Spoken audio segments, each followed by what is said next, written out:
Bonjour et bienvenue à notre deuxième jour de jeûne. Il est important de jeûner et d'accompagner le jeûne de la prière tant que cela se peut. Parce que la manière dont vous montrez que vous aurez dominé sur vos préférences, sur votre estomac, vous pourrez dominer sur toute autre chose. Les plus grands noms de la Bible ont jeûné. Jésus-Christ, de qui nous tenons tous à jeûner. Noé a jeûné, Moïse a jeûné, Daniel a jeûné. Alors aujourd'hui, nous allons nous entretenir sur le sous-thème la connaissance préalable à l'invitation du Saint-Esprit.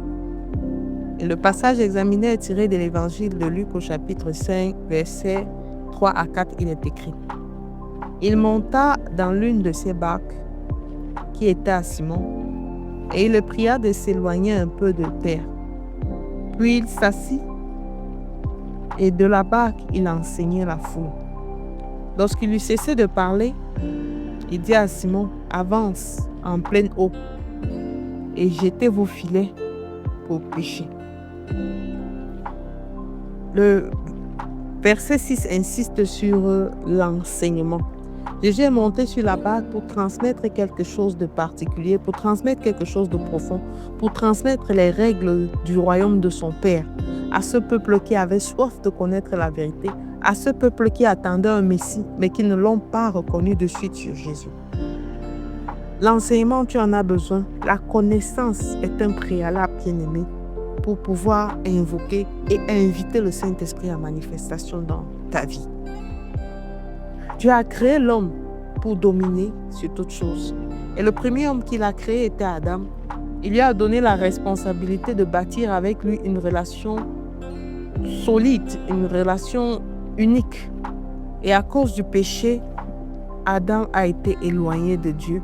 Et jusqu'à ce que Jésus-Christ revienne pour restaurer la relation entre Dieu et les hommes au travers du Saint-Esprit, il n'y avait plus ce couloir de communication intime avec Dieu.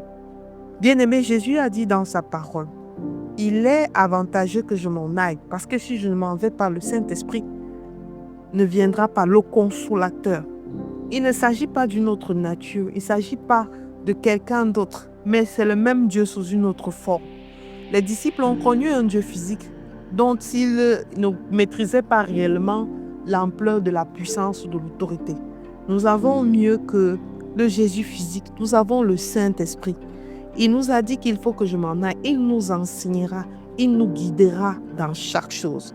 Alors le Saint-Esprit n'est pas un luxe, le Saint-Esprit n'est pas quelqu'un qu'on doit prendre à la légère. Le Saint-Esprit est nécessaire pour chacun parce qu'il opère en nous, sur nous, au travers de nous. Et il vient en nous à condition que nous acceptions de marcher selon les préceptes de Jésus, de marcher selon les consignes que le Seigneur nous a données. Jésus enseignait la foule. La connaissance au travers de la communion du Saint-Esprit remplit dans le cœur l'âme de chacun des enfants de Dieu ce zèle et cet appétit pour les choses de Dieu. Le Saint-Esprit n'est pas là seulement pour t'assister dans les moments de douleur. Il est là pour que tu puisses l'inviter tous les jours. Jésus-Christ, on ne le déplace pas par les réactions. C'est la révélation. Et cette révélation est tirée de la parole de Dieu. La parole de Dieu, bien-aimé, est la révélation ultime. Si quelqu'un t'avait dit quelque chose avant, non. Toute révélation qui est différente de la parole de Dieu doit être considérée comme fausse.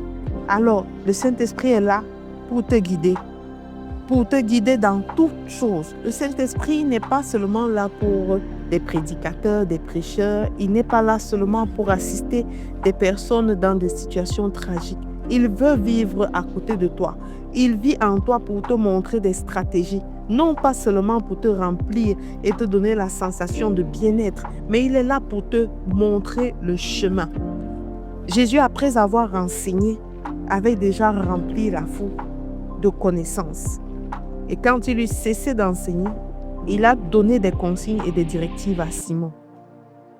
Va, avance en pleine eau. La pleine eau, c'est l'endroit le plus turbulent, le plus agité, où personne n'espère réellement trouver du repos. C'est comme ça les consignes du Seigneur. Parce que lorsque tu as la connaissance de la parole de Dieu, tu n'as pas peur de les recevoir. Lorsque tu as la connaissance de la parole de Dieu, tu peux inviter le Seigneur dans chaque projet, dans chaque chose. Pour les disciples, il s'agissait du poisson. Pour toi, ça peut être un challenge financier, un challenge de santé, peut-être un challenge dans ton mariage parce que tu vois comment le mal est en train de t'amener au divorce. Peut-être un challenge dans l'éducation de tes enfants. C'est ça, nous faisons face à des challenges tous les jours. Alors, sans la connaissance, bien-aimé, il te sera difficile de pouvoir inviter le Saint-Esprit à communier afin qu'il te donne la direction, afin qu'il te donne la voie à suivre, afin qu'il te donne le résultat. Es-tu sensible à cette voie? Nous sommes au 2e jour.